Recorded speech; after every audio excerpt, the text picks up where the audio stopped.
बोलिए बाके बिहारी लाल की जय। माता अनसुईया के 3 लड़के जब यहाँ नारद जी इन तीनों देवियों के पास गए और तीनों देवियों से पूछती है नारद वो कब आएंगी। नारद ने कहा को बोलो ओई वही वही को होते हैं। जय जय श्री सीताराम। बोले वही वही तो अब आने वाली नहीं है, तुम ही जाओ तो जय है। आए तीनों देवियां गई और जब अनसुईया से मांग के लिए आती हैं, तीनों देवों ने कहा माता मांग क्या मांगती है। बोले जब लड़का बनी गए तो लड़के बन के आओ। तो तीनों देवता उनके पुत्र रूप में अवतरित हुए। जय जय श्री सीताराम। दत्तात्रेय का 24 अवतार में विष्णु भगवान का एक अवतार माना जाता है। आइए यहाँ देवहूति के 9 लड़कियों में से दूसरी लड़की तीसरी अरुंधति जो वशिष्ठ को ब्याही गई, ख्याति है, हविर्भू है, ये 9 लड़कियां 9 ऋषियों को ब्याही गई। पुलस्त को ब्याही गई। पुलस्त के विश्रवा होते हैं और विश्रवा के 2 लड़के, एक कुबेर होता है एक पत्नी के 3 लड़के होते हैं, रावण, कुंभकर्ण और विभीषण। यहाँ कहते हैं कि दधीची ऋषि भी इन्हीं के लड़की के लड़का हैं। 60,000 बाल खिल इन्हीं के हैं। और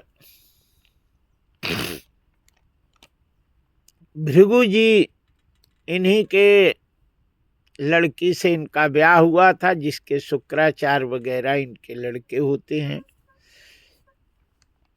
आइए स्वयंभू मनु शत्रुपा के तीसरी लड़की का नाम प्रसूति होता है और प्रसूति का विवाह ब्रह्मा जी के लड़के दक्ष से किया गया।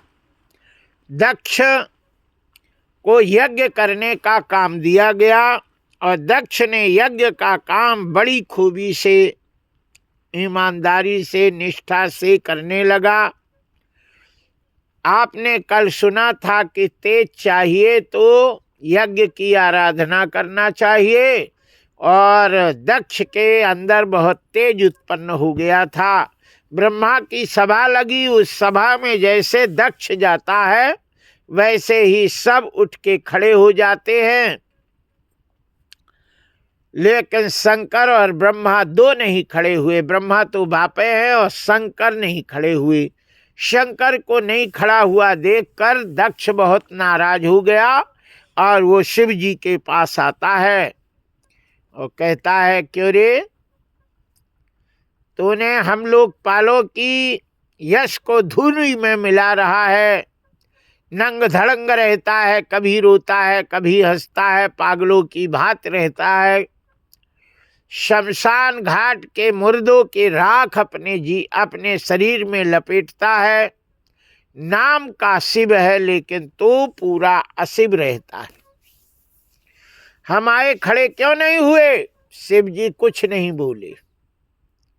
तब दक्ष ने कहा तेरी आंखें इतनी भद्रा जैसी बड़ी बड़ी, हम आए दिखाई नहीं दिया तुझे? शिव जी ने कुछ नहीं बोली। बोले ब्रह्मा के कहने पर मैं इतनी सुंदर अपनी मोड़ी तुझे ब्याह दिया, इस कारण तू मेरा पुत्र के समान हो गया। हमारे खड़े होना था। शिव जी कुछ नहीं बोले। तब दक्ष को बड़ा गुस्सा आया, उसने श्राप दे डाला। मैं तुझे श्राप देता हूं, तुझे यज्ञ में भाग नहीं मिलेगा। इतना कहने पर शिव जी वहां से उठ के चले गए चुपचाप। ब्रह्मा तो पहले ही चले गए थे जब लाल लाल आंखें किया तू। शास्त्र में लिखा है, याद रखो, लड़का 16 साल से ज्यादा हो जाए, 2-3 लड़के हों आपस में लड़े, तो बाप को वहां से भग लेना चाहिए। छुड़ाई उड़ाई नहीं करो, न निपटारा करो, हाँ, डंडा ले और सीधे खेत चले जाओ, लड़ो भिड़ो कुटो पिटो जो मन हो करो। बाद में आवे सो जिनके लग जाए तो अस्पताल भर्ती कराए, लेकिन उस समय दोनों के बीच में नहीं रहना चाहिए। क्यों? तुमने बिच बचाव करे और कहो तुम्हें जवान है, हुमा कदाई खोपड़ी में से टन हो गए और कहे तू उन्हीं का तो देता है, सब दिए देता है, हमें तो कुछ देता ही नहीं है, वो हुमा कदाई रह गए सीताराम। इसलिए हाँ, 16 साल के नीचे की हूँ तो 2-2 झापड़ा दोनों में मार दे और भगा दो, है ना। और जब 16 साल से ऊपर हो जाए और लड़े तो बिल्कुल भग लेना चाहिए।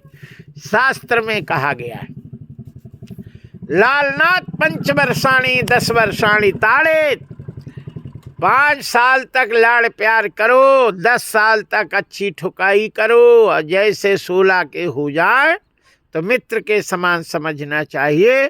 फिर उनको, है ना, गुस्से में हो तो उनसे बात नहीं करना चाहिए। जब ठीक ठाक हो तो ऐसे कह दो, नहीं तो जय सिया राम। बोलिए बाके बिहारी लाल की। बोले करे तो क्या होगा? सुखदेव जी महाराज कहते हैं कि या तो उठा के पटक देगा, टिफना दे देगा, या तो फांसी लगा के मर जाएगा, या घर छोड़ के चला जाएगा। ये 3 काम करते हैं जवान लड़के, जब बात करो तो, है ना। 16 साल से ऊंचे हो जाए तो या तो बाप से लड़ जाएंगे, या तो भग जाएंगे, या तो जहर खा के मर जाएगा। इसलिए होशियार बाप को लड़के लड़ रहे हों तो उनके पास नहीं रहना चाहिए, है ना, घर चले जाना, भग लेना चाहिए। जय जय श्री सीताराम। हमारे तिवारी जी तो अब यही डेरा डाल रहे जय जय श्री सीताराम। बोले अब तो हम यहीं आश्रम। बोलिए बाके बिहारी लाल की जय।